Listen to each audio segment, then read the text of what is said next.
ఏది అయినా ట్రై చెయ్యి ఆచి చికెన్ మసాలా.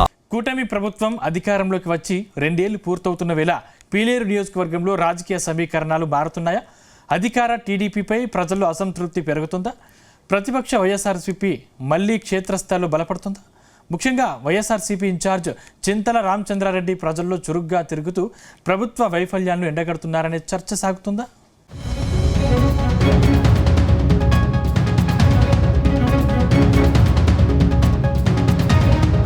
అన్నమయ్య జిల్లా పీలేరు అనగానే ముందుగా గుర్తొచ్చే పేరు అమర్నాథ్ రెడ్డి.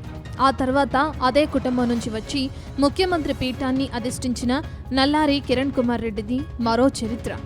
అంతటి ఘనమైన రాజకీయ వారసత్వం ఉన్న కుటుంబం నుంచి వచ్చి ప్రస్తుతం తెలుగుదేశం పార్టీ పీలేరు ఎమ్మెల్యేగా ప్రాతినిధ్యం వహిస్తున్నారు నల్లారి కిషోర్ కుమార్ రెడ్డి.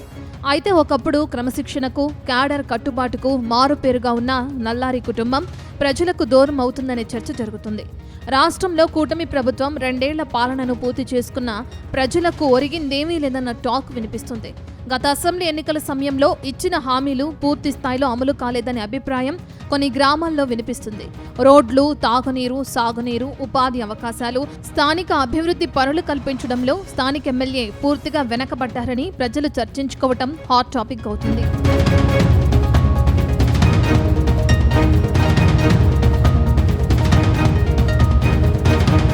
కొద్ది రోజులుగా తెలుగుదేశం పార్టీలో పదవుల భర్తీ జరిగింది.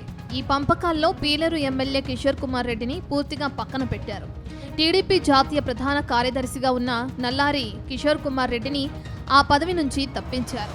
అలాగే ఆయనకు ఎలాంటి పార్టీ పదవి ఇవ్వకపోవడం చర్చనీయాంశమైంది. నిజానికి ఆయన మంత్రి పదవి ఆశించారు, కానీ ఇవ్వలేదు. దీంతో నల్లారి కిషోర్ కుమార్ రెడ్డి తీవ్ర అసంతృప్తికి లోనయ్యారు.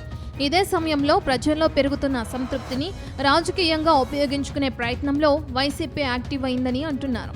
పీలేరు ఇన్ఛార్జ్ చింతల రామచంద్రారెడ్డి గ్రామాల్లో విస్తృతంగా పర్యటిస్తూ ప్రజా సమస్యలను తెలుసుకుంటున్నారు. బాధిత కుటుంబాలను పరామర్శించడం, రైతులు, మహిళలు, యువతతో సమావేశాలు నిర్వహించడం, ప్రభుత్వంపై విమర్శలు చేయడం ద్వారా పార్టీ శ్రేణులను మళ్లీ యాక్టివ్ చేస్తున్నారనే అభిప్రాయం వినిపిస్తుంది. స్థానిక సమస్యలపై అధికారులను నిలదీయటం, ప్రజా సమస్యలను ఎప్పటికప్పుడు ప్రభుత్వ దృష్టికి తీసుకువెళ్లడం, ప్రతి అంశంపై స్పందించడం వల్ల చింతల రామచంద్రారెడ్డి మళ్లీ ప్రజల్లో కనిపిస్తున్నారనే చర్చ రాజకీయ వర్గాల్లో సాగుతుంది. దీంతో వైసీపీ క్యాడర్లో కూడా కొత్త ఉత్సాహం కనిపిస్తుందని పార్టీ నాయకులు చెప్తున్నారు.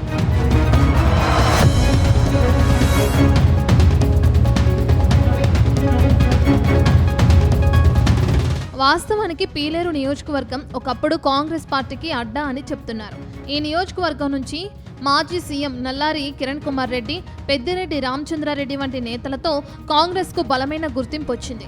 కానీ రాష్ట్ర విభజన తర్వాత మాజీ సీఎం కిరణ్ కుమార్ రెడ్డి సైలెంట్ కావటం, పెద్దారెడ్డి రామచంద్రారెడ్డి వైసీపీలో చేరటంతో పీలేరులో కాంగ్రెస్కు గట్టి దెబ్బే తగిలింది. ప్రస్తుతం పీలేరులో టీడీపీ వర్సెస్ వైసీపీగా ఫైట్ జరుగుతుంది.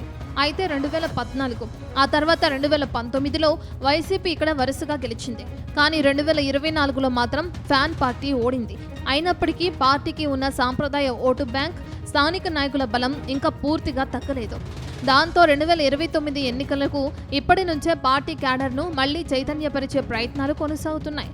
అటు ఎమ్మెల్యే నల్లారి కిషోర్ కుమార్ రెడ్డి అభివృద్ధి పనులు, ప్రభుత్వ పథకాల అమలుపై దృష్టి పెడుతున్నారని టీడీపీ వర్గాలు చెబుతున్నాయి.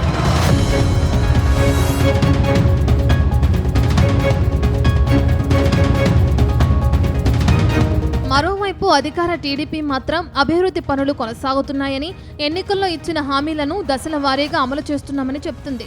ఎమ్మెల్యే నల్లారి కిషోర్ కుమార్ రెడ్డి ప్రజలకు అందుబాటులో ఉంటూ సమస్యల పరిష్కారానికి కృషి చేస్తున్నారని టీడీపీ నాయకులు పేర్కొంటున్నారు.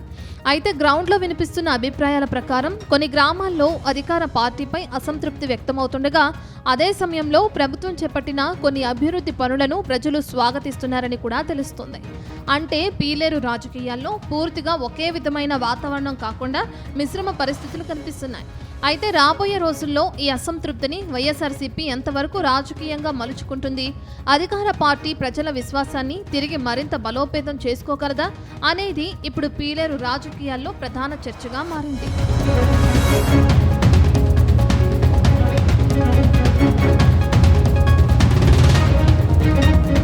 మొత్తం మీద పీలేరు నియోజకవర్గంలో కూటమి ప్రభుత్వ 2 ఏళ్ల పాలనపై ప్రజల నుంచి భిన్నాభిప్రాయాలు వ్యక్తమవుతున్నాయి.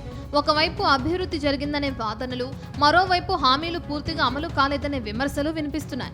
ఇలాంటి పరిస్థితుల్లో ప్రజా సమస్యలతో చురుకుగా ముందుకు వెళ్తున్న ప్రతిపక్షం, అభివృద్ధిని అజెండాగా ముందుకు తీసుకెళ్తున్న అధికార పార్టీ, ఈ రెండింటిలో ప్రజలు ఎవరికి మద్దతు ఇస్తారనేది రాబోయే రోజుల్లోనే తేలనుంది.